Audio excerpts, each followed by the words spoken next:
Date है आज 14 अगस्त 2021। ये सब टॉपिक कवर करेंगे इस क्लास में। उसके बाद क्वेश्चन करेंगे जो कुछ करंट अफेयर स्टैटिक पोर्शन पे बेस्ड होंगे। फर्स्ट टॉपिक है अपना अल मोहिद अल हिंदी। ये एक बाइलेटरल नवल एक्सरसाइज है। नवल का मतलब है नेवी की एक्सरसाइज है, मिलिट्री एक्सरसाइज। बाइलेटरल का मतलब है दो कंट्रीज के बीच में। किस किस के बीच में? इंडिया और सऊदी अरबिया। ये मेडन एक्सरसाइज है। मेडन का मतलब है सबसे पहली एक्सरसाइज हो रही है ये सऊदी अरबिया और इंडिया के बीच में, इस नाम से अल मोहिद अल हिंदी। ये 12 अगस्त को स्टार्ट हुई थी। कहाँ पे? अल जुबैल कोस्ट पे। ये अल जुबैल कोस्ट कहाँ पे है? ये देखो भाई साहब वर्ल्ड मैप। ये आप हिंदुस्तान देख रहे हो अपना, और हिंदुस्तान के साइड में ये देख रहे हो सऊदी अरबिया। ये सऊदी अरबिया के साइड में ये देख रहे हो आप, ये क्या है? Persian gulf. ये जो पानी की बॉडी है ना, यहाँ पे पानी भरा हुआ है, इसे बोलते हैं पर्शियन गल्फ। और पर्शियन गल्फ से लगी हुई है ये सऊदी अरब का। यहाँ पे एक जुबैल नाम की सिटी है, जुबैल, अल जुबैल। तो ये कोस्ट को ही बोलते हैं अबल अल जुबैल कोस्ट। तो यहाँ पे ये एक्सरसाइज की जा रही है पर्शियन गल्फ में। मिलिट्री की एक्सरसाइज है ये जो की जा रही है।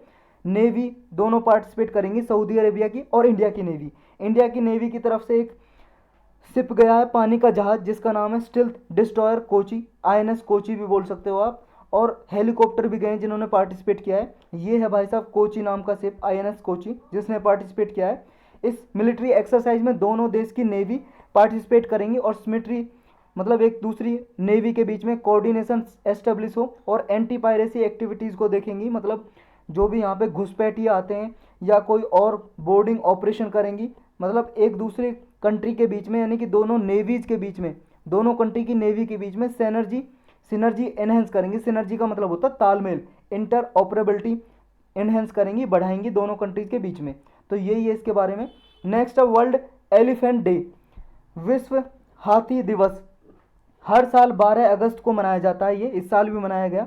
इस साल लोगों को अवेयरनेस फैलाई गई, लोगों के बीच में जागरूक किया गया, लोगों को स्प्रेड की गई अवेयरनेस, ताकि जो ये लार्जेस्ट मैमल है ऑन द लैंड, मैमल का मतलब होता है ऐसे जानवर, मतलब हिंदी में बोलते हैं स्तनपाई, स्तनपाई ऐसे जानवर होते हैं जिनमें, यानी कि जो वर्टेब्रेट है, वर्टेब्रेट का मतलब है जिनके पास रीढ़ की हड्डी होती है, वर्टेब्रेट, और जिनका वार्म ब्लडेड होता है, गर्म खून होता है, और जो क्या है, मिल्क प्रोड्यूस मतलब बेबी प्रोड्यूस करते हैं, और बेबी प्रोड्यूस करने के बाद अपने बेबी को, बच्चा को दूध भी पिलाते हैं, यानी कि मिल्क प्रोडक्शन होता है।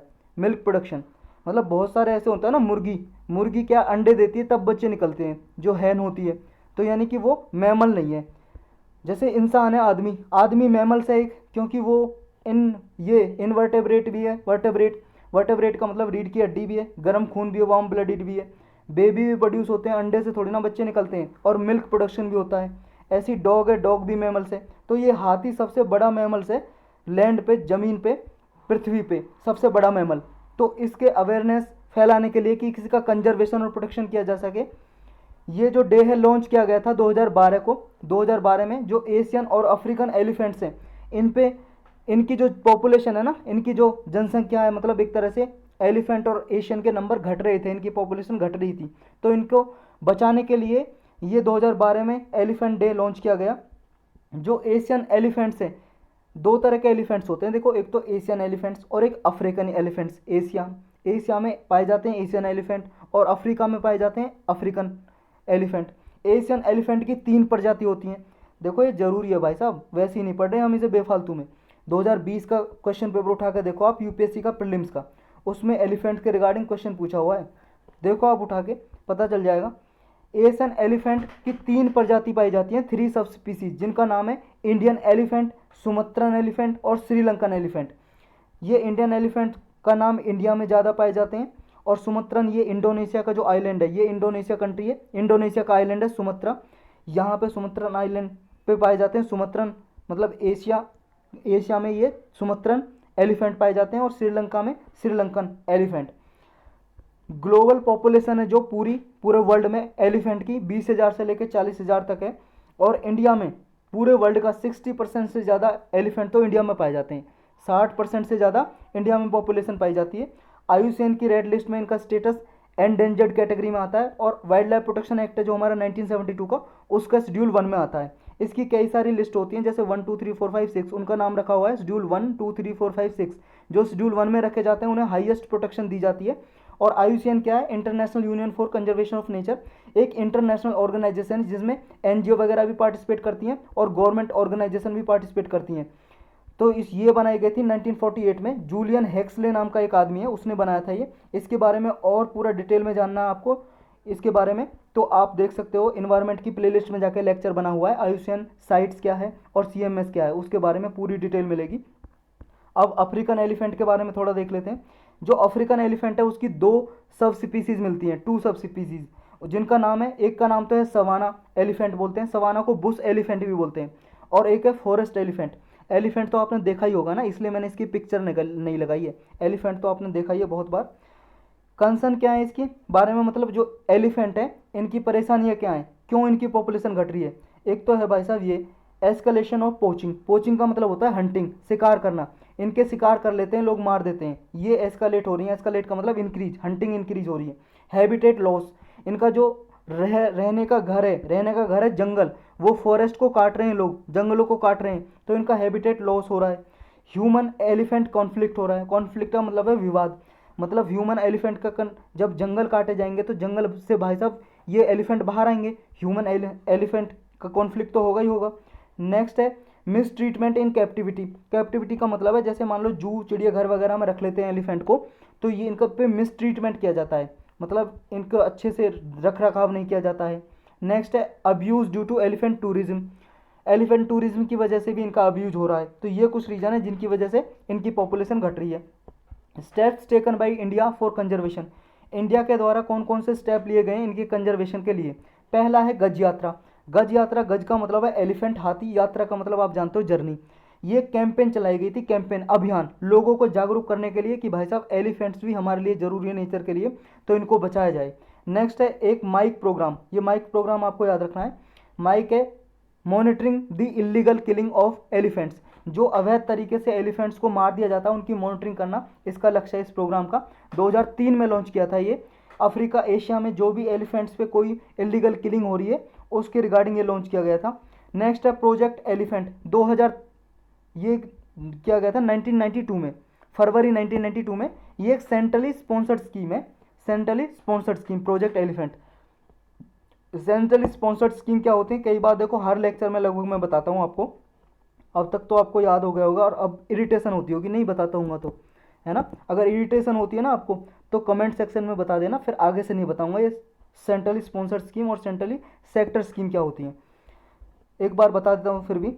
सेंट्रल स्पॉन्सर्ड स्कीम वो होती है जिन्हें सेंट्रल गवर्नमेंट और स्टेट गवर्नमेंट दोनों एक्सपेंडिचर करती हैं, खर्चा करती हैं, और दोनों मिलकर इसको लागू करती हैं, इंप्लीमेंट करती हैं। और एक होता है सेंट्रली सेक्टर स्कीम, वो होती है जिसमें सिर्फ सेंट्रल गवर्नमेंट सारा खर्चा लगाती है, मतलब एक्सपेंडिचर करती है, और फिर उसे इंप्लीमेंट भी कौन करती है, सेंट्रल गवर्नमेंट करती है, स्टेट गवर्नमेंट का उसमें कोई काम नहीं होता। तो ये सेंट्रली स्पॉन्सर्ड स्कीम है, यानी कि सेंट्रल और स्टेट गवर्नमेंट दोनों मिलकर इसमें एक्सपेंडिचर कर रही हैं, खर्चा लगाएंगी, पैसा लगाएंगे जो भी है, और लागू भी करेंगी दोनों मिलकर।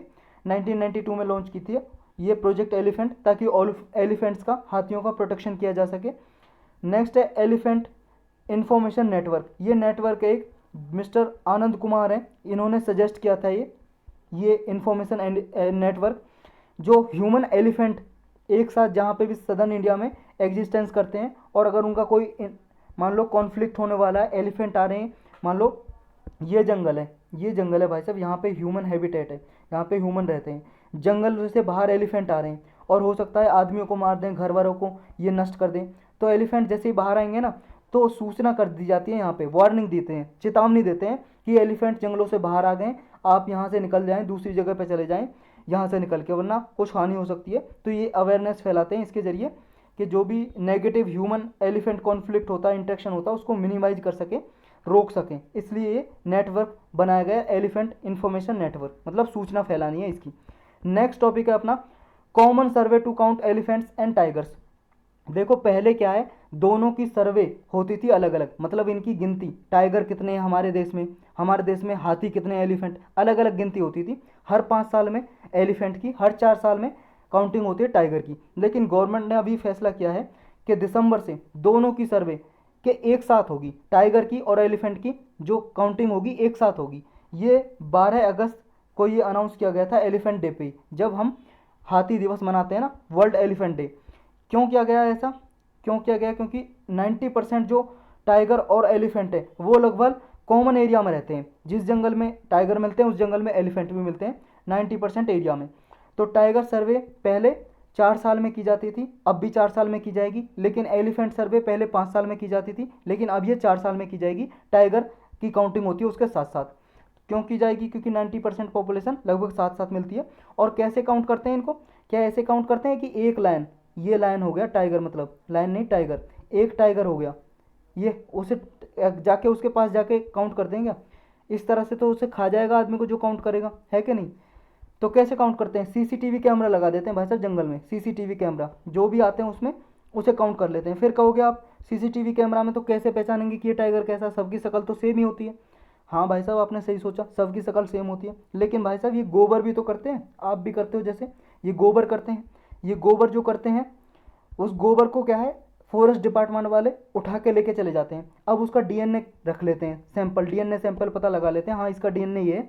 फिर उसका डीएनए से अलग रख देंगे, एक अलग ट्यूब, टेस्ट ट्यूब में रख देंगे उसका डीएनए कि हाँ इसका डीएनए हमारे पास है। फिर मान लो दूसरा कोई करेगा, सीसीटीवी में कैद हो जाता है, जो सीसीटीवी कैमरे लगे होते हैं उनमें कैद हो जाते हैं कि ये टाइगर करके गया है, तो उस टाइगर का फिर दूसरा टाइगर कोई करके जाएगा, मान लो कोई भी होगा, उसका गोबर उठा के लेके आएंगे, उसका टेस्टिंग करेंगे, फिर उसका देखेंगे डीएनए मैच तो नहीं कर रहा, अगर नहीं कर रहा तो फिर दूसरा 2 हो जाएंगे। तो ऐसे काउंट कर लेते हैं कुछ, समझ रहे हो? गोबर को बोलते हैं डंग इंग्लिश में, DUNG, डंग। चलते हैं नेक्स्ट टॉपिक पे, यही था इसमें। नेक्स्ट है इंस्टॉल्ड रिन्यूएबल एनर्जी कैपेसिटी। देखो रिन्यूएबल एनर्जी आप जानते हो सब लोग क्या होती है, नवीनीकरण ऊर्जा बोलते हैं हिंदी में। नवीनीकरण ऊर्जा होती क्या है ये बताओ आप। देखो भाई साहब, ऐसी ऊर्जा जिससे इमिशन ना निकले, कार्बन इमिशन, पॉल्यूशन ना हो, जैसे सोलर एनर्जी। सोलर एनर्जी, धूप आ रही है भाई साहब सूरज से, एक प्लेट बना दी, फोटो वोल्टिक सेल, इस पे धूप पड़ेगी, ये हीट एनर्जी को कन्वर्ट कर देगा किस में? इलेक्ट्रिकल एनर्जी में। इलेक्ट्रिकल एनर्जी में, बिजली में कन्वर्ट कर देगा हीट एनर्जी को। सन की जो उष्मा आ रही है हीट, इसको कन्वर्ट कर देगा इलेक्ट्रिसिटी में। फिर आप कुछ भी चलाओ जो बिजली से चलाते हो, फैन, पंखा, कूलर, कुछ भी चलाओ आप, यूट्यूब चलाओ फ़ोन पे चार्ज करके, फ़ोन चार्ज करके। तो रिन्यूएबल एनर्जी जो ऐसी होती हैं, जैसे सोलर एनर्जी होगी, विंड एनर्जी होगी, या फिर आपकी जो बायोगैस होती है वो हो गई, या फिर आपकी जो हो गई स्मॉल हाइड्रो प्रोजेक्ट होते हैं। हाइड्रो प्रोजेक्ट वो होते हैं जो बिजली से, बिजली बनाई जाती है पानी से, हाइड्रो प्रोजेक्ट, स्मॉल लेकिन छोटे वाले हाइड्रो प्रोजेक्ट। तो ये टोटल जो इंस्टॉल्ड रिन्यूएबल एनर्जी कैपेसिटी है इंडिया की, अगर हम लार्ज हाइड्रो प्रोजेक्ट को छोड़ दें, जो लार्ज हाइड्रो प्रोजेक्ट हैं, मान लो रिवर बह रही है, उस पर डैम बना दिया, बांध, और इससे पानी को टरबाइन पे गिराया जाता है, टरबाइन जैसे घूमता है, बिजली पैदा होती है। तो इन लार्ज जो हाइड्रो पावर प्रोजेक्ट हैं उनको छोड़ दें, तो हमने जो 100 गीगावाट है उसको क्रॉस कर लिया है।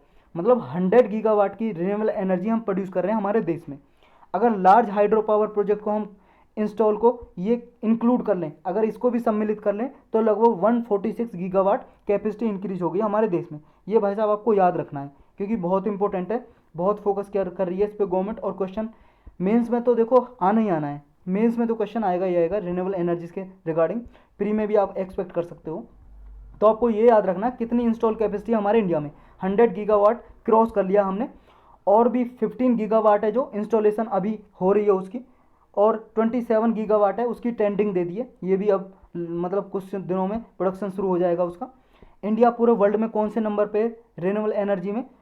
4th नंबर पे आता है, 4th पोजीशन पे। अगर सिर्फ सोलर एनर्जी में देखें तो 5th नंबर पे आता है, और सिर्फ विंड एनर्जी में देखें तो ये 4th नंबर पे आता है पूरे वर्ल्ड में। तो ये नंबर आपको याद रखने हैं, लिख लेने आप नोट्स बनाया करो, देखो साथ साथ उसे, फिर जैसे अभी पढ़ा है फिर शाम को उसे रिवाइज करो, फिर सुबह, कल सुबह रिवाइज करो, फिर विद इन वीक रिवाइज करो, फिर विद इन 1 मंथ रिवाइज करो 30 दिन में। फिर आपको पढ़ने की जरूरत ही नहीं है उसको, आपको याद हो गया ज़िंदगी भर के लिए। इंडिया की जो अभी टारगेट है, वो टारगेट ये है 2030 तक 450 गीगावाट तक रिन्यूएबल एनर्जी से हमें बिजली बनानी है, इतनी एनर्जी बनानी है हमें 450 गीगावाट। इंडिया का जो पेरिस क्लाइमेट गोल्स हैं वो कितना है? पेरिस क्लाइमेट गोल क्या है? ये पेरिस, देखो भाई साहब, UNFCCC, United nation framework convention on climate change, इसके बारे में स्पेशल लेक्चर बनाया हुआ है, इन्वायरमेंट की प्लेलिस्ट में जाकर देख सकते हो, जहाँ पे आपको सिंपल CSC लिखाई दे रहा है नीचे, उस पर क्लिक करोगे ऊपर आ जाएगी प्लेलिस्ट, प्लेलिस्ट में जाओगे तो इन्वायरमेंट की प्लेलिस्ट में जाकर उस पर लेक्चर पढ़ा हुआ है, ये पूरा डिटेल से देखना, इसके बारे में पूरा पता चलेगा भाई साहब पूरा। सिर्फ अभी शॉर्टकट में ब्रीफ में बता देता हूँ। ये भाई साहब यूनाइटेड नेशन का एक डॉक्यूमेंट है जो 1992 में अर्थ समिट हुआ था रियो डी जेनेरियो में, जो ब्राज़ील में जगह है। वहाँ से ये डॉक्यूमेंट अडॉप्ट किया, नॉन बाइंडिंग ये एग्रीमेंट है, मतलब एक तरह से ऑर्गेनाइजेशन भी बोल सकते हो आप, संस्था नॉन बाइंडिंग है, मतलब बाध्यकारी नहीं है। लेकिन ये कोई भी अपनी मीटिंग को, जो हर साल इसकी मीटिंग होती है ना, हर साल सबमिट होता है, उसको बोलते हैं कॉन्फ्रेंस ऑफ पार्टी, COP, हर साल होता है लगभग। ये तो अभी 26 होने वाला है नवंबर दिसंबर में, COP26, इसकी 26वीं मीटिंग। इसकी 21वीं मीटिंग हुई थी COP21, वो हुई थी फ्रांस की कैपिटल पेरिस में। तो उसमें कुछ टारगेट रखे गए थे कि ग्रीन हाउस गैस को घटाया जाए, इसकी वजह से ग्लोबल वार्मिंग हो रही है पूरे वर्ल्ड में, अर्थ का टेम्परेचर बढ़ रहा है। तो यही सब देश ने अपने अपने टारगेट खुद फिक्स करे और उसका नाम रखा इंटेंडेड नेशनली डिटरमिन्ड कंट्रीब्यूशन, या शॉर्टकट में NDC बोल सकते हो, या INDC। इंटेंडेड, आई का मतलब है इंटेंडेड नेशनल डिटरमिन्ड कंट्रीब्यूशन। तो इंडिया ने भी अपने टारगेट रखे 2015 में। तो ये टारगेट अचीव करने में ये सहायता करेगा अगर हम रिन्यूएबल एनर्जी इंस्टॉल करेंगे हमारे देश में। इंडिया ने टारगेट रखे थे कि 2005 में जितना हमारा इमिशन हो रहा है वो हम 2030 तक आते आते अपनी GDP का 33 से 35% तक ये इमिशन इंटेंसिटी इंप्रूव कर देंगे। और 2030 तक आते आते हमारी जो इलेक्ट्रिसिटी बनेगी नॉन फॉसिल फ्यूल से, वो 40% तक बनेगी। नॉन फॉसिल फ्यूल का मतलब है सोलर एनर्जी हो गया या आपका विंड एनर्जी हो गया, ये सब। और फॉसिल फ्यूल एनर्जी कैसी होती है? फॉसिल फ्यूल होते हैं जीवाश्म ईंधन, जैसे लकड़ी हो गया, कोयला हो गया, कोल। अभी हमारे यहाँ सबसे ज़्यादा बिजली किससे बनती है? कोल से, कोयले से बनती है। जो थर्मल पावर प्लांट होते हैं उनको बोलते हैं थर्मल पावर प्लांट। जो बिजली बनाते हैं कंपनी, उनको बोलते हैं थर्मल पावर प्लांट। और उनमें सबसे ज़्यादा क्या यूज होता है? कोयला। कोयला को जलाया जाता है, इससे हीट निकलती है, स्टीम से एनर्जी मिलेगी। जो स्टीम को टरबाइन होते हैं, टरबाइन घुमाए जाते हैं, और टरबाइन जैसे ही घूमते हैं तो बिजली पैदा होती है। कुछ इस तरह से बिजली बनाई जाती है। अभी कोयले से सबसे ज़्यादा, लगभग 60% तक हमारे देश में कोयले से बिजली बनाई जाती है। नेक्स्ट क्या टारगेट था इंडिया का? टारगेट ये था कि हम कार्बन डाइऑक्साइड है वो कम से कम 2.5 to 3 बिलियन टन तक ये हम एब्जॉर्व करेंगे, फॉरेस्ट कवर इन्हेंस करके। मतलब जंगलों में ज़्यादा से ज़्यादा पेड़ लगाएंगे, हमारे देश में पेड़ लगाएंगे तो वो क्या करते हैं कि पेड़ CO2 को भाई साहब एब्जॉर्व करते हैं और ऑक्सीजन छोड़ते हैं। कार्बन डाइऑक्साइड लेके ऑक्सीजन देते हैं हमें। तो ज़्यादा से ज़्यादा पेड़ लगाएंगे तो कार्बन डाइऑक्साइड एब्जॉर्व कर लेंगे। तो लगभग ये 2.5 से लेकर 3 बिलियन टन तक कार्बन डाइऑक्साइड एब्जॉर्ब करेंगे। ये इंडिया का टारगेट था कुछ। तो इनको अगर रिन्यूएबल एनर्जी ज़्यादा होगी तो ये टारगेट अचीव करने में हेल्प होगी। नेक्स्ट टॉपिक है अपना, why has NCPCR recommended minorities schools be brought under RT। RT का मतलब है राइट टू एजुकेशन। देखो 2009 में इंडिया ने एक एक्ट बनाया, राइट टू एजुकेशन एक्ट 2009। इसके अंदर ये रखा गया कि हम क्या है, सभी को एलिमेंट्री एजुकेशन फ्री देंगे। एलिमेंट्री का मतलब है लगभग 6 क्लास से लेके, मतलब 6 ईयर से लेके 14 ईयर तक लगभग हो गया आपका। ये कब से कब तक हो गया? लगभग 8 ईयर तक, मतलब 8वीं क्लास तक लगभग फ्री एजुकेशन गवर्नमेंट स्कूल में भी और प्राइवेट स्कूल में भी। प्राइवेट स्कूल में 25% सीट, प्राइवेट स्कूल में 25% सीट किसके लिए रिजर्व होंगी? वीकर सेक्शन के लिए, जो पुअर फैमिली से आते हैं, गरीब फैमिली से, SC ST OBC weaker section कोई भी हो गया तो उनके लिए रिजर्व होंगी। तो उनको फ्री ऑफ कॉस्ट में पढ़ाया जाएगा। 25% सीट जो प्राइवेट स्कूल में होंगी। लेकिन इनमें जो माइनॉरिटी इंस्टीट्यूशन थे, माइनॉरिटी इंस्टीट्यूशन यानी कि स्कूल माइनॉरिटी इंस्टीट्यूशन थे, उनको एग्जेम्प्ट रखा गया था। एग्जेम्प्ट का मतलब है उन्हें छूट दी गई थी कि इनमें ये लागू नहीं होगा कि 25% सीट जो रिजर्व होती हैं चिल्ड्रन के लिए प्राइवेट स्कूल में, क्योंकि जो माइनॉरिटी स्कूल्स हैं वो भी प्राइवेट स्कूल जैसे होंगे। जैसे मान लो माइनॉरिटी क्या होते हैं, पहले तो ये जाना आप, माइनॉरिटी को हिंदी में बोलते हैं अल्पसंख्यक। हमारे संविधान में कहीं पे भी डिफाइन नहीं किया हुआ, परिभाषा नहीं दी हुई कि माइनॉरिटी क्या होती है। लेकिन हाँ, 2 रिकग्निशन दिया हुआ है कि माइनॉरिटी 2 तरह की होंगी। एक तो लैंग्वेज के बेस पे, भाषा के आधार पे माइनॉरिटी हो सकती है, और एक हो सकती है आपकी किसके आधार पे?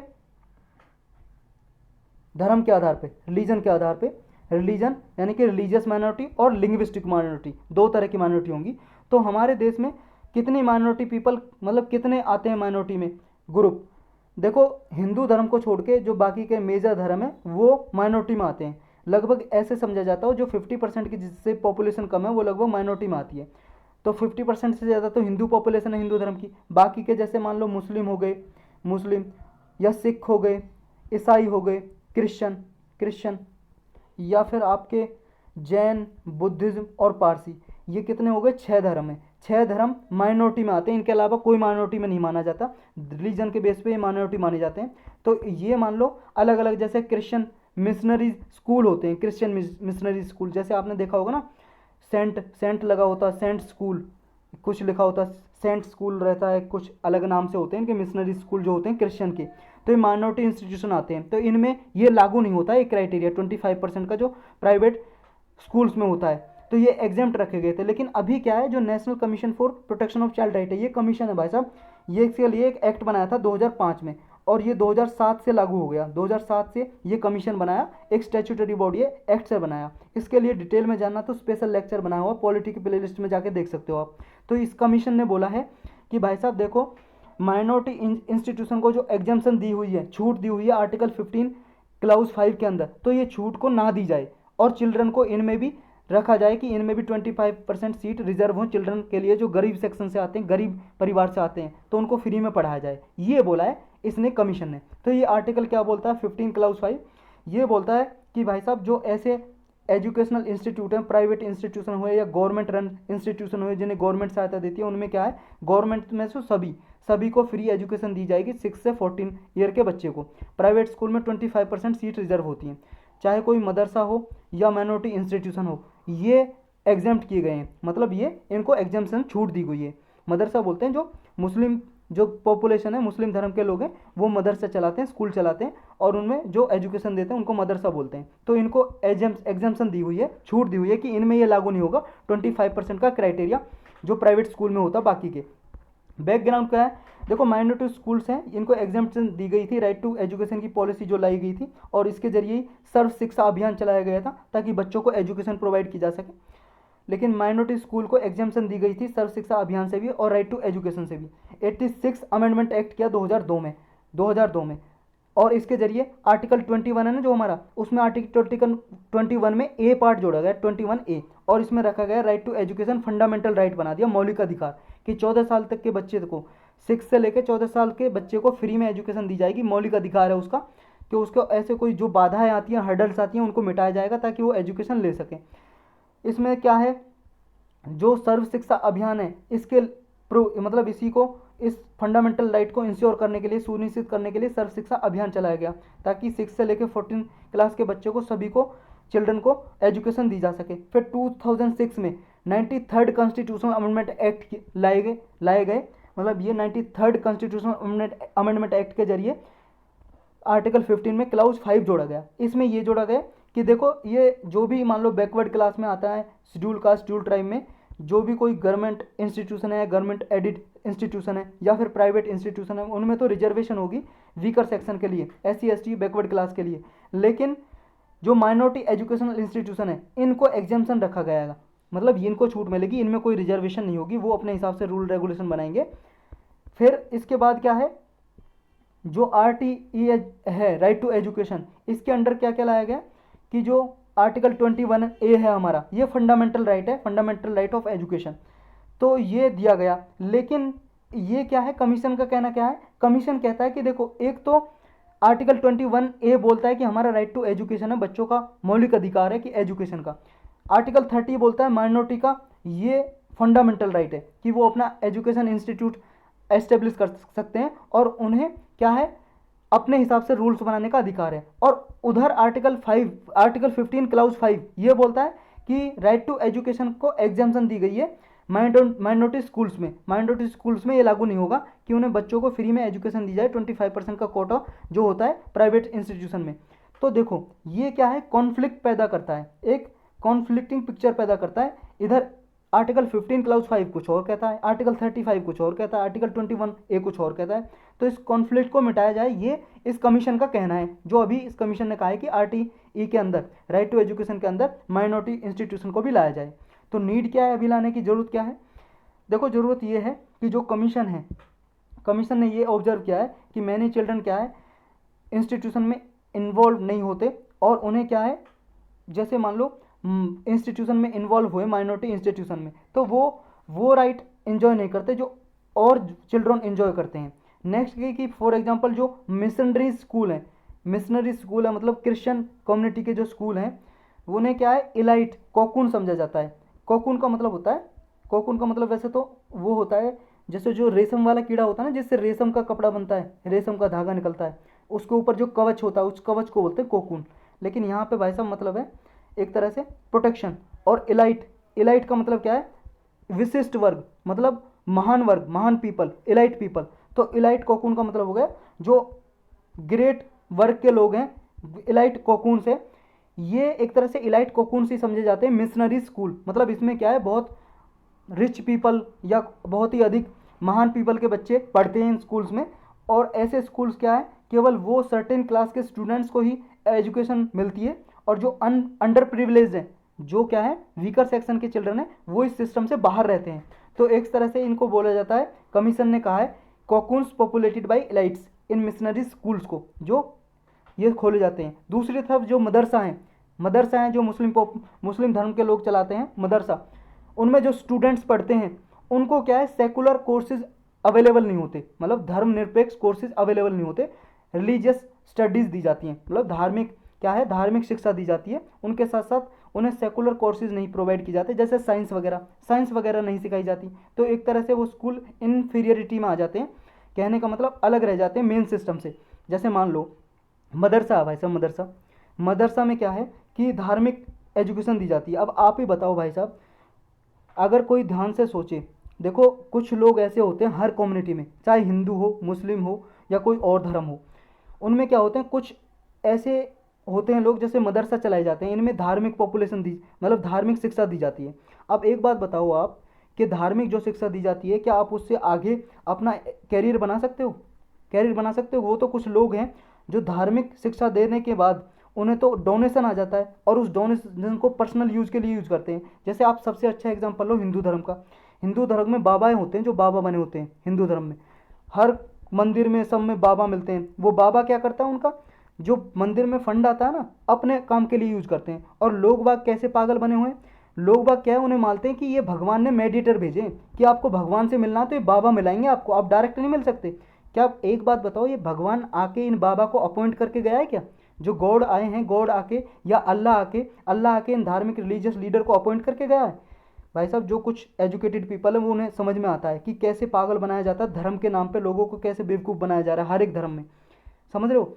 अब एक बात बताओ, जो आया था जब, जैसे गुरु नानक देव जी हैं, गुरु नानक देव जी, उन्होंने जो सिख धर्म एस्टेब्लिश किया था, उन्होंने तो भाई साहब ऐसा कोई गलत अफवाहें नहीं फैलाई। उन्होंने तो बोला था किस पे धर्म है बेस्ड है, मानवता के बेस्ड पे धर्म है, सिर्फ ह्यूमनिटी पे। और सबसे ज़्यादा ह्यूमनिटी इसमें ही देखने को मिलती है आज के धर्म, अगर आप आज के पीरियड में देखोगे, अगर आप किसी चर्च में जाओगे खाली हाथ आओगे, अगर किसी आप मंदिर में जाओगे खाली हाथ आओगे, मस्जिद में जाओगे खाली हाथ आओगे। सिर्फ क्या है, आपको माइंड में बैठा दिया कि आपको क्या है, भगवान गॉड अल्लाह आपको प्रोटेक्शन दे रहा है। कि एक बात बताओ, क्या प्रोटेक्शन आपको इन्हीं से मिलेगी क्या? अगर आप गुरुद्वारे में जाओगे तो भाई साहब कोई भी बंदा भूखा नहीं आ सकता, इतनी चैरिटी होती है गुरुद्वारे में। मैं कोई सिख धर्म से बिलोंग नहीं करता हूँ और ना ही उसके प्रमोट कर रहा हूँ, सिर्फ आपको बता रहा हूँ सच्चाई क्या है। अगर आपको मान्य है तो ठीक है, नहीं मान्य तो आप खुद ही समझदार हो क्या करना है आपको। तो सिर्फ धर्म को यूज करके ना लोगों को भड़काया जा रहा है अपने अपने सिर्फ पर्पज को फुलफिल करने के लिए। तो आप धर्म के नाम पे कभी ना भड़कें, कभी किसी से लड़ाई ना करें, रिलीजन या कास्ट के नाम से इन चीज़ों से दूर रहें।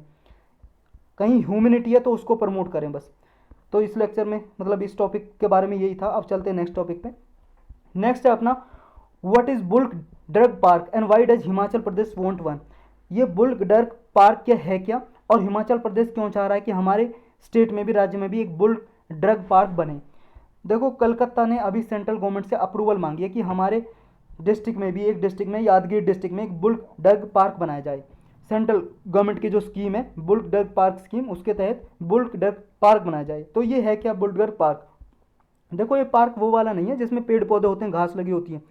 ये कैसा पार्क है, मतलब एक एरिया बना दिया, एरिया जोन। उस जोन में क्या है, इस जोन में क्या है कि आप मान लो कि इस जोन में खुले रहेंगे बहुत सारी फैक्ट्रीज जो क्या बनाएंगी, मेडिसिन बनाएंगी, मेडिसिन फार्मास्यूटिकल कंपनीज होंगी, वो मेडिसिन बनाएंगी। और ये वाला जो एरिया होगा जिसमें मेडिसिन बनाने वाली कंपनी होंगी, इस एरिया को बोलेंगे बुल्क ड्रग पार्क।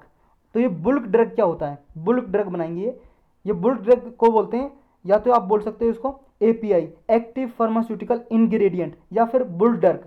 तो ये क्या होता है एक्टिव फार्मास्यूटिकल इंग्रेडिएंट? देखो ये इंग्रेडिएंट ये होता है कि किसी भी दवाई को, मेडिसिन को बनाने के लिए एक रॉ मटेरियल चाहिए होता है। जैसे मान लो आपको रजाई बनानी है, कुछ और अच्छा एग्जांपल ले लेते हैं। पेन बनाना, पेन जिस पेन से आप लिखते हो, तो पेन बनाने के लिए देखो भाई साहब आपको इंक भी चाहिए, इंक रॉ मटेरियल हो गया। प्लास्टिक चाहिए, प्लास्टिक के उसका कवर बनेगा, तो ये क्या होगा, रॉ मटेरियल, कच्चा माल हो गया। तो भाई साहब दवाई बनाने के लिए भी तो इंग्रेडिएंट चाहिए, कच्चा माल। तो वो क्या है, कच्चा माल क्या है, वो है एक्टिव फार्मास्यूटिकल इंग्रेडिएंट, एपीआई या बुल्क ड्रग बोल सकते हो। तो ये प्रोडक्शन करने के लिए ये बुल्क ड्रग पार्क बनाए जा रहे हैं। जैसे एग्जांपल ले सकते हो आप पैरासीटामोल का, सब लोग जानते होंगे, हर एक आदमी ने अपने जीवन काल में पैरासीटामोल जरूर खाई होगी। टैबलेट होती है भाई साहब जो पेन को कम करने के लिए या बुखार को कम करने के लिए दी जाती है। तो ये पैरासीटामोल में क्या है, एक बाइंडिंग एजेंट मिलाए जाते हैं जो सॉल्वेंट होते हैं। सॉल्वेंट ऐसा होता है, मान लो सॉल्वेंट ऐसी चीज़ होती है जो अपने किसी को अपने आप में घोल लेती है। जैसे मान लो पानी, वाटर का एग्जांपल ले सकते हो। वाटर में आप चीनी मिलाओगे, शुगर, तो शुगर इसमें घुल जाएगी। तो शुगर के लिए वाटर क्या हो गया, सॉल्वेंट, क्योंकि शुगर इसमें घुल गई तो ये सॉल्वेंट हो गया। और शुगर जो घुल रही है वो हो गया सॉल्यूट, सॉल्यूट। तो भाई साहब ये कोई सॉल्वेंट या बाइंडिंग एजेंट ये प्रिपेयर किया जाता है, मतलब प्रिपेयर करने के लिए फिनिश्ड फार्मास्यूटिकल प्रोडक्ट प्रिपेयर करने के लिए लिए जाते हैं ये। और फिर पैरासीटामोल टैबलेट बनाई जाती है और फिर पेशेंट कंज्यूम करता है उसको कैप्सूल की फॉर्म में, सिरप की फॉर्म में। सिरप भी आता है ना पैरासीटामोल का, बच्चों के लिए आता है, तो उसे कंज्यूम करते हैं, फिर लेते हैं। तो जो पैरासीटामोल के लिए जो रॉ मटेरियल होगा जिससे टैबलेट बनाई जाएगी वो क्या होगा, एपीआई या फिर bulk drug, active pharmaceutical ingredient. तो कैसे प्रिपेयर किया जाता है ये, देखो मल्टीपल प्रोसेस होते हैं, रिएक्शन होती हैं, केमिकल और सॉल्वेंट की रिएक्शन कराई जाती है इसमें। बेसिक रॉ मटेरियल होता है, केमिकल होता है। जो बेसिक रॉ मटेरियल होता है उसको बोलते हैं की स्टार्टिंग मटेरियल, KSM, की स्टार्टिंग मटेरियल। और जो केमिकल कंपाउंड जो इंटरमीडिएरीज होता है, मतलब इंटरमीडिएट स्टेज पे, बीच वाली स्टेज पे, देखो स्टार्टिंग वाला स्टेज पे तो हो गया, जो मटेरियल रहेगा उसको बोलेंगे KSM, की स्टार्टिंग मटेरियल। और जो बीच वाली स्टेज पे रहेगा वो रहेगा इंटरमीडिएट, इंटरमीडिएट ड्रग इंटरमीडिएट, या DI बोल देंगे शॉर्टकट में। क्यों इंडिया प्रमोट करना चाहता है बुल्क पार्क को, जो बुल्क ड्रग पार्क है इनको क्यों प्रमोट करना चाहता है, देखो प्रमोट इसलिए करना चाहता है, एक तो इंडिया क्या है, one of the largest pharmaceutical industries है वर्ल्ड में, मतलब सबसे ज़्यादा लगभग दवाई बनाती है इंडिया, जो सबसे ज़्यादा दवाई बनाते हैं कंट्रीज उनमें से एक है। और वॉल्यूम में देखें तो थर्ड लार्जेस्ट नंबर पे है। वॉल्यूम का मतलब है जितनी दवाई प्रोड्यूस करते हैं उस दवाई को काउंटिंग करें तो थर्ड नंबर पे है। अगर उसकी वैल्यू ना देखें, पैसे में, रुपीज़ में, डॉलर में वैल्यू ना देखें, सिर्फ कितनी दवाई प्रोड्यूस करता है उसको देखें तो थर्ड लार्जेस्ट नंबर पे आता है, तीसरे नंबर पे पूरा वर्ल्ड में। लेकिन इंडिया की इंडस्ट्रीज क्या है, डिपेंड है और सारी कंट्रीज पे, जैसे चाइना पे। चाइना से मंगाते हैं हम ये जो रॉ मटेरियल है, एपीआई, DI, KSM, जो ऊपर हमने डिस्कस किए, चाइना से मंगाते हैं। देखो अगर मान लो कुछ कंट्रीज में डिस्ट्रप्शन हो गया, जैसे, तो इंडिया क्या है, चाइना पे डिपेंड है फार्मास्यूटिकल इंडस्ट्रीज को। मान लो कुछ दवाई बनाती है, दवाई बनानी है तो कहाँ से मंगाएगा, चाइना से मंगाएगा ये raw material, API, DI, KSM। लेकिन आप सबको पता है कोविड-19 की वजह से बहुत ज़्यादा डिस्ट्रप्शन हुआ कंट्रीज़ के बीच में, और ड्रग मैन्युफैक्चरिंग जो हैं उनको बहुत ज़्यादा एपीआई की ज़रूरत पड़ी थी, तो चाइना से इंपोर्ट की। और चाइना और इंडिया का कॉन्फ्लिक्ट चलता रहता है बॉर्डर एरियाज़ पे। तो भाई साहब चाइना कल को मना कर दे तो इंडिया तो हाथ खड़े कर देगा, कहाँ से लाई इतनी दवाई, और अपनी पॉपुलेशन जो इतनी है 135 करोड़ लगभग हो गई है, उसको कहाँ से दवाई उपलब्ध कराएगा।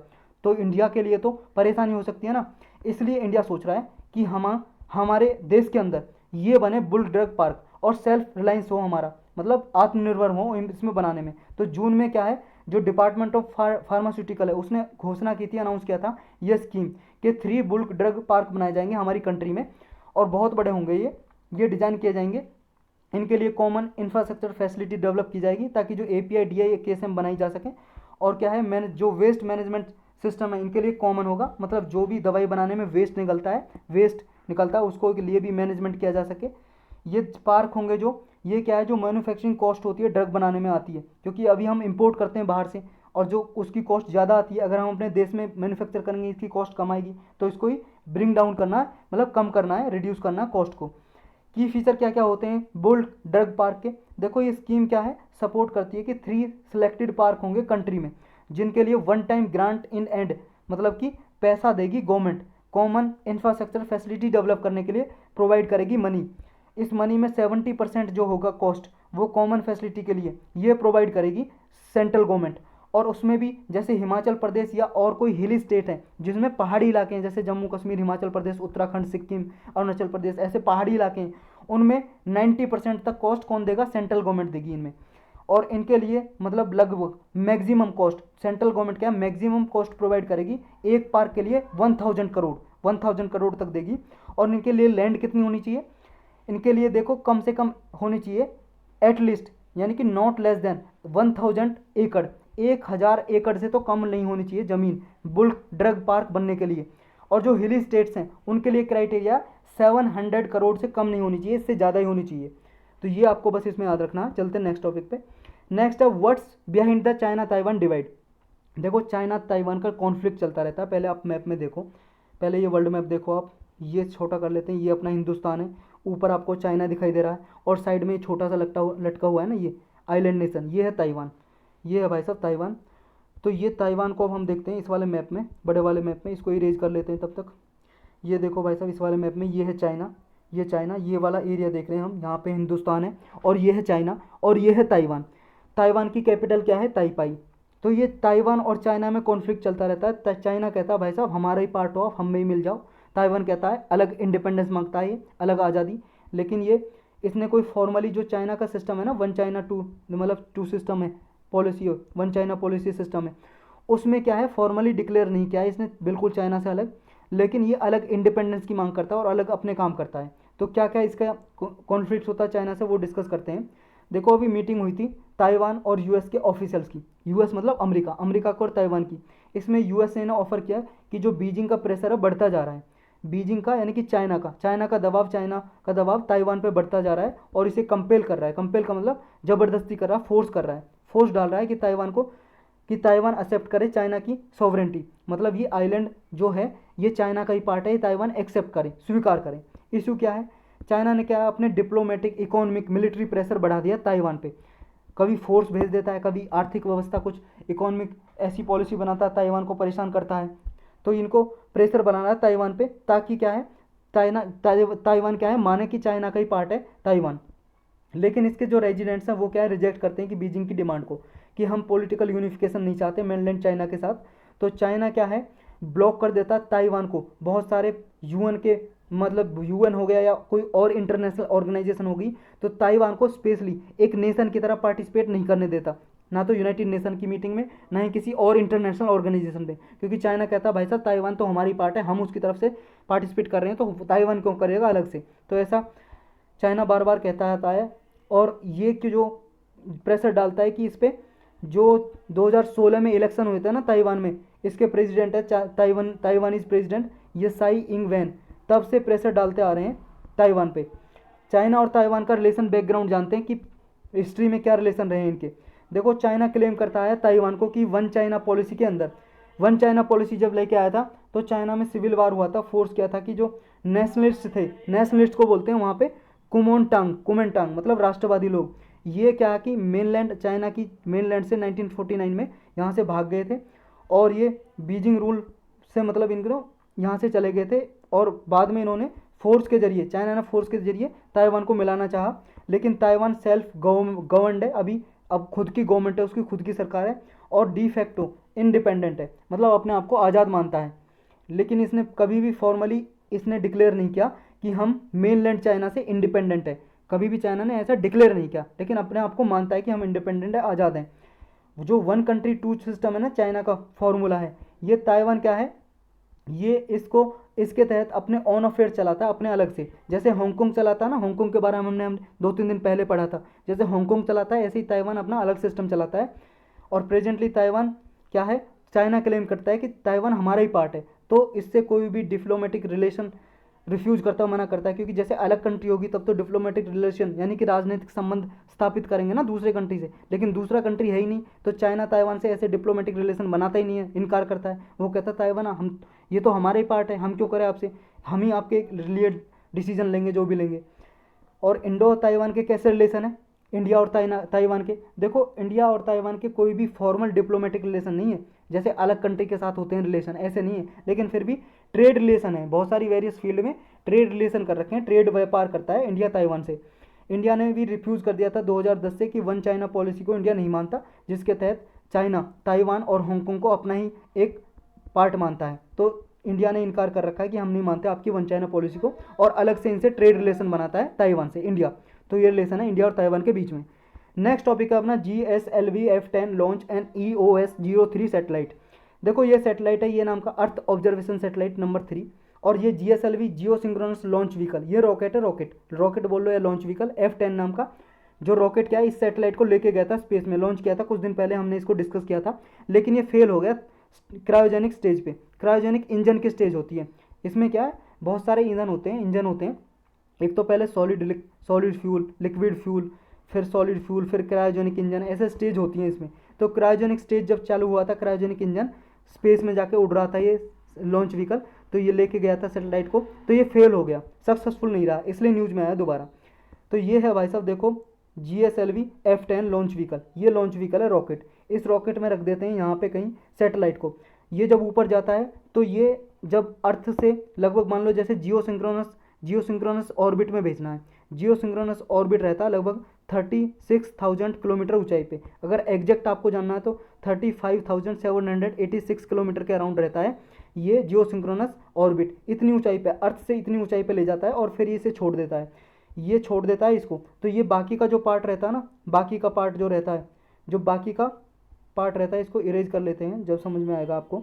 ये बाकी का जो पार्ट है, ये इसने सैटेलाइट छोड़ दिया स्पेस में, बाकी का जो पार्ट है ये स्पेस में घर्षण की वजह से वापस आ जाता है, और घर्षण की वजह से, फ्रिक्शन की वजह से ये जल जाता है और छोटे छोटे टुकड़े रह जाते हैं, तो वो स्पेस में घूमते रहते हैं। जो कचरा स्पेस में घूमता रहता है उसको बोलते हैं space debris, DEBRIS, space debris, मतलब स्पेस में, आसमान में कचरा।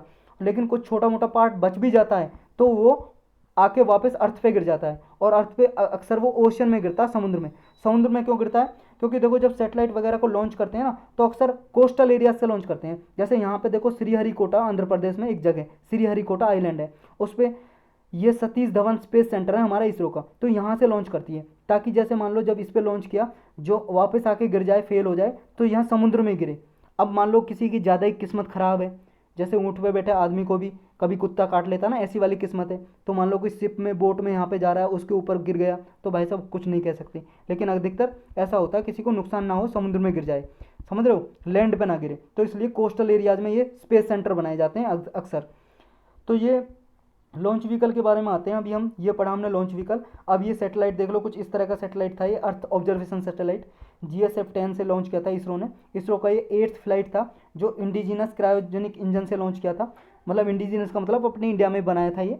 और 14th GSLV फ्लाइट थी, मतलब जियो सिंक्रोनस लॉन्च व्हीकल की 14th फ्लाइट थी, 14वीं, और 79th लॉन्च था श्रीहरिकोटा से। श्रीहरिकोटा हमने जान लिया कहाँ पे था, यहाँ पे आंध्र प्रदेश का एक पार्ट है, नेलोर डिस्ट्रिक्ट का पार्ट है, आंध्र प्रदेश का नेलोर डिस्ट्रिक्ट में आता है ये, और इसी में श्रीहरिकोटा आइलैंड है। श्रीहरिकोटा में ही सतीश धवन स्पेस सेंटर बना हुआ है इसरो का।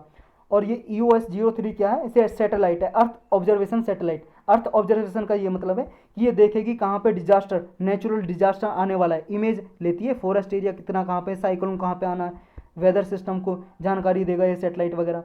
तो शॉर्ट टर्म इवेंट की कोई होने वाला है तो उसकी जानकारी देगा ये सैटेलाइट, तो ये देता, लेकिन भाई साहब फेल हो गया, पहुंच ही नहीं पाया। 10 साल तक की इसका टाइम पीरियड था कि 10 साल तक ये इन्फॉर्मेशन प्रोवाइड करेगा ये साइंटिस्ट को। GSLV रॉकेट क्या है? जियो सिंक्रोनस लॉन्च व्हीकल। ये भाई साहब लॉन्च व्हीकल है जिसके जरिए जियो सिंक्रोनस जो ऑर्बिट है उसमें सैटेलाइट भेजे जाते हैं। जियो सिंक्रोनस ऑर्बिट क्या है हमने जाना, अर्थ से ऊंचाई पे चारों तरफ लगभग 35,786 किलोमीटर ऊंचाई पे ये जियो सिंक्रोनस ऑर्बिट है।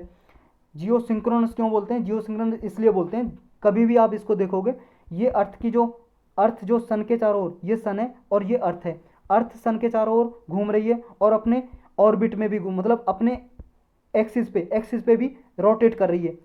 अर्थ सन के चारों ओर घूम रही है, उसको इंग्लिश में बोलते हैं रिवॉल्यूशन, और हिंदी में बोलते हैं परिक्रमण। और जो अपने अक्ष पे, अपने एक्सिस पे घूम रही है उसको बोलते हैं रोटेशन या घूर्णन बोलते हैं हिंदी में। तो ये अपने अक्ष पे घूमती रहती है। तो ये जो सैटेलाइट है ये भी जैसी जितनी मतलब गति से घूम रही है अर्थ अपने एक्सिस पे, उतनी गति से सैटेलाइट घूमेगा। यानी कि जिस भी टाइम देखोगे आप अर्थ की सिंक्रोनस मिलेगा, मतलब, और जैसी अर्थ की स्पीड है घूमने की तो सिंक्रोनस हो जाएगी। यानी सिंक्रोनस का मतलब है मिलाप हो जाएगा दोनों का, जिस स्पीड से ये अर्थ घूम रही है उसी स्पीड से सैटेलाइट घूमेगा। तो इसलिए बोलते हैं जियो सिंक्रोनस। जियो का मतलब अर्थ और सिंक्रोनस मतलब तालमेल, अर्थ की तरह घूम रहा है, तो जियो सिंक्रोनस सैटेलाइट हो गया ये। और जियो सिंक्रोनस ऑर्बिट में भेजा। ऑर्बिट कितनी ऊंचाई पे हमने देख लिया। ये जो था इसका नाम सजेस्ट इसलिए किया था क्योंकि जियो सिंक्रोनस ऑर्बिट में भेजा जा रहा है, अर्थ के ऑर्बिट में। नेक्स्ट ये सेटेलाइट का जो वेट था लगभग, मतलब ये जी इसकी बात कर रहे हैं अभी हम GSLV रॉकेट की, geosynchronous satellite vehicle launch vehicle, ये लगभग 2500 किलोग्राम जिसका वेट होता है किसका, सेटेलाइट का, इतने वेट तक के सेटेलाइट को लेके जा सकता है ये। पहले ये लॉन्च करता है किसमें, ट्रांसफर ऑर्बिट में। ट्रांसफर ऑर्बिट रहता है अर्थ की ऊंचाई से लगभग 170 किलोमीटर, और फिर बाद में लेके जाता है इसे जियो सिंक्रोनस ऑर्बिट में लगभग 35,786 किलोमीटर। जो एक होता है जियो स्टेशनरी ऑर्बिट, वो भी लगभग इतनी ऊंचाई पे होता है 35,786 किलोमीटर की ऊंचाई पे। देखो ये कई बार पूछा भी है जो आपके PCS के एग्जाम होते हैं उनमें। अब जो PSLV और GSLV होते हैं इनमें क्या डिफरेंस है ये जान लेते हैं थोड़ा। ये होता है पोलर सैटेलाइट लॉन्च व्हीकल और ये होता है जियो सिंक्रोनस सैटेलाइट लॉन्च व्हीकल। ये जो PSLV यूज होता है ये लगभग लो अर्थ ऑर्बिट में सैटेलाइट लॉन्च व्हीकल करने के लिए होता है, मतलब ये लो अर्थ ऑर्बिट में भेजता है सैटेलाइट को। लो अर्थ ऑर्बिट का मतलब है लगभग 400 किलोमीटर की ऊंचाई तक, या सन सिंक्रोनस ऑर्बिट में भेजता है। सन सिंक्रोनस ऑर्बिट होता है लगभग 600 किलोमीटर से लेके 800 किलोमीटर ऊंचाई तक। और जो जियो सिंक्रोनस सैटेलाइट होते हैं, जो GSLV होते हैं, जो GSLV जो हमने डिफरेंस पता कर रहे हैं ना, GSLV और PSLV, तो PSLV लो अर्थ ऑर्बिट में और GSLV हाई अर्थ ऑर्बिट में, यानी कि लगभग 36,000 किलोमीटर की ऊंचाई पे भेजता है ये। जो इनसेट क्लास के सैटेलाइट होते हैं, इनसेट क्लास के लगभग वो ऊंचाई पे भेजे जाते हैं लगभग 36,000 किलोमीटर ऊंचाई पे। तो अब ये जान लेते हैं जियो सिंक्रोनस और सन सिंक्रोनस में क्या डिफरेंस है। देखो एक तो डिफरेंस यही होगा, जियो सिंक्रोनस क्या है, 36,000 किलोमीटर ऊंचाई पे भेजा जाता है, अर्थ की रोटेशन के साथ साथ घूमता रहता है, और ऐसा लगता है एक ही जगह पे है ये जियो सिंक्रोनस, क्योंकि जितनी अर्थ की रोटेशन की स्पीड है इतनी स्पीड इसकी होती है जियो सिंक्रोनस की घूमने की। तो सन सिंक्रोनस क्या होते हैं, सन सिंक्रोनस ऐसे होते हैं लगभग ये लो अर्थ ऑर्बिट में भेजे जाते हैं। उनकी ऊंचाई कितनी होती है, लगभग 600 किलोमीटर से ऊपर, 600 से लेके 800 किलोमीटर ऊंचाई तक, 800 किलोमीटर ऊंचाई तक होते हैं ये। और इनमें एक बात और होती है, सन सिंक्रोनस इसलिए बोलते हैं, जैसे मान लो इक्वेटर से जब भी गुजरेगा, इक्वेटर से जब भी गुजरेगा ये सैटेलाइट, तो इक्वेटर पे क्या है, जो सन की वो है, सन का पोजीशन है, यानी कि सोलर टाइम बोलते हैं, सोलर टाइम हमेशा सेम रहेगा। सोलर टाइम का मतलब है जैसे अभी सन, मान लो ये अर्थ पे सन अभी यहाँ पे दिखाई दे रहा ओवरहेड, जब आप खड़े हो अभी यहाँ पे, अभी देखो सन कहाँ पे आपके ऊंचाई पे बिल्कुल सर के ऊपर है, या थोड़ा इंक्लाइन है यहाँ पे, या यहाँ पे, या इधर है नीचे डाउन करने वाला है। तो इसकी जब भी होगी सोलर टाइम सेम होगा जब भी इक्वेटर से घूमेगा, इसलिए इसको बोलते हैं सन सिंक्रोनस ऑर्बिट। तो यही था इस टॉपिक के बारे में, और लेक्चर में भी यही था टॉपिक। अब हम क्वेश्चन करेंगे इसके बेस्ड पे। फर्स्ट क्वेश्चन है अपना, आपको बताना है जो मैडन यानी कि स्टार्टिंग की अभी बाइलेटरल नवल एक्सरसाइज हुई है अल मोहिद अल हिंदी, ये किस किस कंट्री के बीच में हुई है ये बताना। आज ही पढ़ा, अगर ये भी गलत हो गया ना तो क्या ही कहें। हिंदी मतलब इंडिया और कतर के बीच में, इंडिया अफगानिस्तान के बीच में, इंडिया UAE के बीच में, इंडिया सऊदी अरबिया। जी हाँ बिल्कुल करेक्ट सोचा आपने, डी करेक्ट आंसर हो जाएगा, इंडिया और सऊदी अरबिया के बीच में।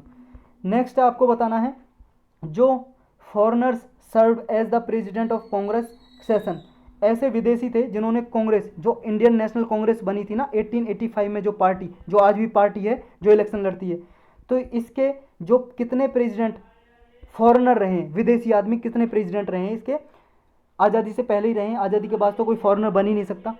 तो कितने फॉरेनर इसके प्रेसिडेंट रहे हैं, मतलब बन तो सकता है लेकिन बनाया नहीं जाता ना किसी को फॉरेनर को, तो कितने फॉरेनर विदेशी इसके प्रेसिडेंट रहे कांग्रेस सेशन में, क्योंकि कांग्रेस का सेशन होता था ना, सबसे पहला सेशन हुआ था 1885 में, बॉम्बे में हुआ था, बॉम्बे में गोकुलदास संस्कृत कॉलेज था ना, गोकुलदास संस्कृत कॉलेज, उसमें हुआ था बॉम्बे में। तो उसके फर्स्ट प्रेसिडेंट कौन थे, ये थे, कौन थे, अरे WC बनर्जी थे ना, वोमेश चंद्र बनर्जी, भूल गए आप, WC बनर्जी। और इसके प्रेसिडेंट जो फॉरेनर बने थे ये पूछा आपको। देखो कई बार UPSC ने पूछा है, फॉरेनर के बारे में कभी पूछ लेता है, कभी ये पूछ लेता फर्स्ट मुस्लिम प्रेसिडेंट कौन था, फर्स्ट प्रेसिडेंट कौन था, 1905 के सेशन में कौन था, ऐसे पूछ लेता है। आपको याद होने चाहिए प्रेसिडेंट कौन थे कांग्रेस सेशन में, क्योंकि सबसे मेन ऑर्गेनाइजेशन पार्टी यानी कि यही थी, सबसे पहले INSC कांग्रेस थी।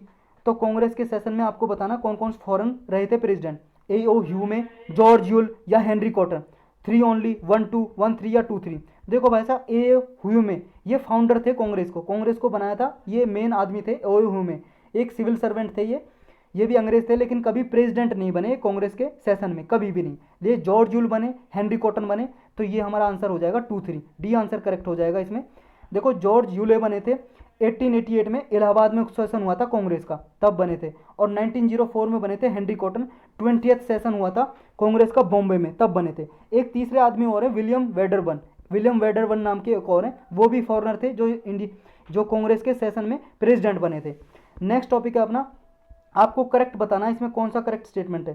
पहली स्टेटमेंट बोल रही है कि most of the Ashoka's inscription, जो अशोका के इंस्क्रिप्शन लिखे हुए हैं कुछ इंस्क्रिप्शन, वो प्राकृतिक भाषा में लिखे हुए हैं और वो ब्रह्मी स्क्रिप्ट में लिखे हुए हैं।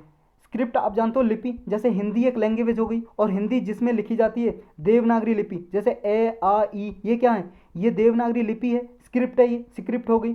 जैसे ये क्या है, इंग्लिश भाषा है, और इंग्लिश भाषा किससे लिखी जाती है, ABCD अल्फ़ाबेट है, ये क्या है, स्क्रिप्ट है, ग्रीक स्क्रिप्ट हो गई ये, समझ गए। ऐसे जो ब्रह्मी स्क्रिप्ट थी उससे क्या है, प्राकृतिक लैंग्वेज को लिखा जाता था, अशोका के इंस्क्रिप्शन में लिखे हुए हैं वो, आपको बताना करेक्ट है क्या ये। नेक्स्ट स्टेटमेंट बोल रही है कि जो अरिका मेदू कोस्टल सेटलमेंट था, ये जाना जाता था, यहाँ पे गुड्स वगैरह अनलोडिंग की जाती थी, मतलब ट्रेड की जाती थी इससे, इस अराकामेदू कोस्टल सेटलमेंट से, मतलब एक स्थान है, जगह है। आपको बताना कौन सा करेक्ट है, 1 ओनली 2 ओनली, दोनों सही दोनों गलत। देखो भाई साहब दोनों के दोनों सही हैं, सी करेक्ट आंसर हो जाएगा हमारा। नेक्स्ट आपको बताना है जो रेडिकल्स थे, मतलब रेडिकल्स बोलते हैं ऑर्थोडॉक्स एक तरह से, जो विरोध करते हैं, मतलब अपनी जो आइडियोलॉजी उसको मानते हैं, दूसरी की आइडियोलॉजी को अडॉप्ट ही नहीं करते हैं, ऐसे रेडिकल्स। ब्रिटिश काल में, ब्रिटिश रूल में इनके रिगार्डिंग बताना कौन सी स्टेटमेंट करेक्ट है इनके रिगार्डिंग। पहली स्टेटमेंट बोल रही है कि जो ये क्या है, रेडिकल्स जो थे ब्रिटिश ने क्या है एडवोकेट करते थे, ये इंट्रोडक्शन ऑफ वेस्टर्न साइंस और फिलोसफी और लिटरेचर, मतलब ब्रिटिश जो वेस्टर्न साइंस है, वेस्टर्न साइंस जो ब्रिटिश फिलोसफी है, साइंटिफिक नॉलेज है, उसको हमारे स्कूलों में ये क्या है इंट्रोड्यूस किया जाए, लाया जाए, पढ़ाया जाए बच्चों को, ये प्रमोट करते थे। क्या जो राजा राम मोहन राय थे या और राजा राम मोहन राय की तरह के पीपल थे, लाइक माइंड रिफॉर्मर्स, समाज सेवी, वो रेडिकल स्कूल्स ऑफ थॉट को अपोज करते थे, वो अपोज करते थे इसको। देखो रेडिकल्स यहाँ पे मतलब है कि मॉडर्नाइजेशन, मान लो आप मॉडर्नाइजेशन, तो आप बताओ मॉडर्न थॉट को राजा राम मोहन राय और अपोज करते थे या नहीं करते थे, और पहला ये बिल्कुल सही है या गलत है। देखो भाई साहब दूसरा गलत है, क्योंकि राजा राम मोहन राय तो मॉडर्नाइजेशन को अपोज नहीं करते थे, सपोर्ट करते थे, इंकरेज करते थे। तो ये रेडिकल स्कूल ऑफ थॉट, यानी कि रेडिकल स्कूल ऑफ थॉट हो गया कि एक तरह से जो ट्रेडिशनल सोसाइटीज़ की वैल्यूज हैं, जो ट्रेडिशनल टीचिंग की जाती है उसका विरोध करें और मॉडर्नाइजेशन लेके जाएं। रेडिकल का मतलब किससे विद्रोह करें, ट्रेडिशनल जो टीचिंग है उसका विद्रोह करना और मॉडर्नाइजेशन लेके आए, साइंस वगैरह पढ़ाएं। तो हमारा पहला स्टेटमेंट करेक्ट हो जाएगा, ए करेक्ट आंसर है इसमें। नेक्स्ट है आपको बताना है एजुकेशन के इंप्रूवमेंट के लिए ब्रिटिश गवर्नमेंट ने रिपन ने अपॉइंट किया था एक कमीशन, विलियम हंटर के मतलब अध्यक्षता में, चेयरमैनशिप में, जिसको बोलते हैं हंटर कमीशन 1882 में। तो इसका मेन मकसद यानी कि रिकमेंडेशन, सलाह क्या थी ये बताना, हंटर कमीशन के रिकमेंडेशन क्या क्या थी। तो ये फर्स्ट कह रही है हमारी स्टेटमेंट कि इस कमीशन ने रिकमेंडेशन की थी, सिफारिश दी थी कि एलिमेंट्री एजुकेशन में, मास एजुकेशन में इंप्रूवमेंट लाया जाए, मतलब 6 से 14 क्लास की जो एजुकेशन है उसको प्रमोट किया जाए, और वुमेन का जो एजुकेशन है उसको भी प्रमोट किया था इसने, ऐसी सिफारिश की थी इसने हंटर कमीशन ने। तो आपको बताना करेक्ट कौन सा, 1 2 दोनों सही दोनों गलत। देखो दोनों के दोनों सही हैं, सी करेक्ट आंसर है। ये एजुकेशन का क्वेश्चन मैंने इसलिए डाला, देखो एजुकेशन पॉलिसी स्टार्ट हुई थी 2020 में, और उससे पहले जब क्या है लगभग ये हमारी एजुकेशन पॉलिसी आ चुकी थी, तो प्रीलिम में क्वेश्चन नहीं पूछा था। तो हो सकता है इस बार प्रीलिम में क्वेश्चन पूछा जाए एजुकेशन से रिलेटेड, क्योंकि यूपीएससी क्या करता है, जैसे पिछली बार रखमाबाई का केस पूछा था, रखमाबाई केस पूछा था, किससे रिलेटेड है। उस टाइम पे डिबेट चल रही थी हमारे इंडिया में कि वुमन की जो मैरिज एज है वो भी 21 की जाए लड़की की तरह, जैसे अभी 18 एज है गर्ल के लिए और 21 है बॉय के लिए, तो इनको बराबर की जाए। तो हिस्ट्री में ऐसा केस कुछ था रखमाबाई केस का, रखमाबाई केस था हिस्ट्री में लगभग 1879 के लगभग, आप देख लेना कंफर्म कर लेना 1879 के लगभग है या उससे पहले का, तो तब का केस था, तो वो यूपीएससी ने पूछ लिया। तो इसी तरह से क्या करती है यूपीएससी, जो न्यूज़ में चल रहा होता है ना हिस्ट्री के, वही टॉपिक हिस्ट्री में पूछ लेती कि हिस्ट्री में कुछ ऐसा था, आप बताओ इसके रिगार्डिंग। तो ये इंपॉर्टेंट क्वेश्चन है। तो आज के टॉपिक भी इतने ही है भाई साहब, समाप्त हुआ लेक्चर।